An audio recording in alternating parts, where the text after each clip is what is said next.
नमस्कार बंधुरा सुलेखा रान्नाघरे ता चलुन आजकेर एकटा केक बानिये देखाच्छि सुजी दिए निरामिष केक। ता देखो एखाने आमी सुजिटा 1 कप दूध और 1 कप सुजी दिए एटाके आमी भिजिए रेखेछिलाम 1 घंटार मतन। सुजिटा कत सुंदर हयेछे, एटाके भालो करे एबार माखबो। एई कापेर 1 कप आमी सुजी नियेछिलाम, आबार 1 कप मयदा निये निलाम।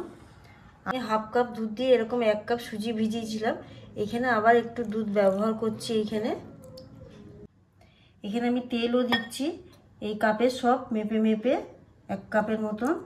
চিনির গুঁড়োটা রয়েছে ওরকম 1 কাপ। তো এবার এটাকে মাখতে থাকবো। দেখো এই গুঁড়ো দুধ 10 টাকা করে যে প্যাকেট আমুল দুধ আমি দুটো নিয়ে এসেছি, 10 টাকা করে 20 টাকা এটা দিয়ে দিচ্ছি। তো এখানে বেকিং সোডা দিলাম হাফ চামচের মতন, ছোট চামচ হলে 1 চামচ হয়ে যাবে। বেকিং পাউডার দিলাম। সব কিছু দেওয়া হয়ে গেছে, ভালো করে এটাকে জিনিসটাকে আমি এবার মাখতে হবে।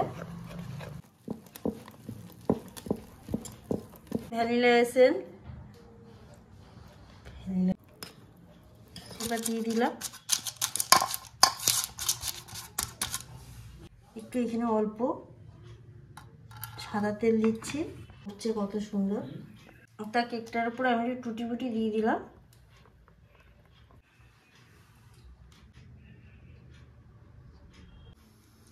আমি 15 মিনিট ধরে গ্যাসের ভিতরে নুনটা দিয়েছি, দিয়ে গরম করেছি, গরম হয়ে গেছে। এখানে আমি স্ট্যান্ড ব্যবহার করছি না, এমনি নুনের উপরে বসিয়ে দিচ্ছি।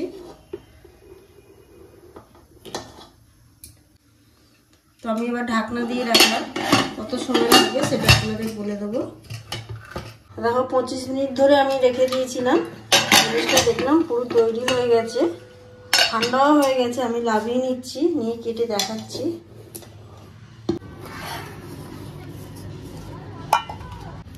কি নরম হয়েছে কেকটা, একদম কত নরম হচ্ছে আর কত সুন্দর, একদম নরম তুলতুলে। আপনারাও বাড়িতে সুজি দিয়ে ট্রাই করে দেখুন, দেখে যদি ভালো লাগে তো প্লিজ আমাকে সাবস্ক্রাইব করে